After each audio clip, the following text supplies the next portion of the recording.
கன்னிராசி நேயர்களுக்கு கரூர் அஸ்வமணி மேகலையின் அன்பான வணக்கம்.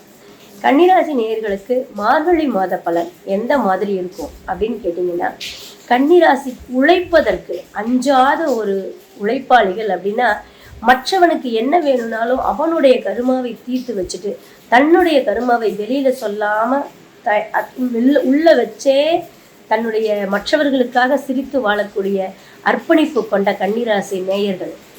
இப்போ உங்களுக்கு பார்த்தீங்கன்னா 7ஆம் இடத்துல சனி கண்டகச்சனிம்பாங்க, அப்படிலாம் இல்லை.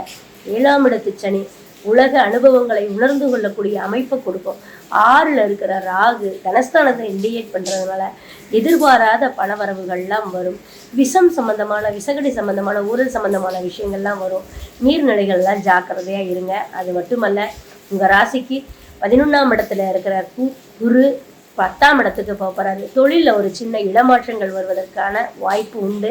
அது மட்டும் இல்லை, 12ல் இருக்கிற கேது தூர தேசங்களுக்கு பாத யாத்திரையாக இருந்தாலும் சரி, அல்லது யாத்திரைகள் செல்லக்கூடிய வாய்ப்பை கன்னிராசிக்கு நிறைய கொடுக்கும். அது மட்டும் இல்லை, லக்னாதிபதி ராசியாதிபதியே 3ல் இருக்கிறதுனால நிறைய உங்களுக்கு வெளியூர் ப்ராசஸ்களும் சரி நிற்காமல் ஓடக்கூடிய அருமையான ஒரு அம்சத்தை இந்த மாதம் உங்களுக்கு வாரி வழங்க காத்திருக்கு. நன்றிங்க, வணக்கம்.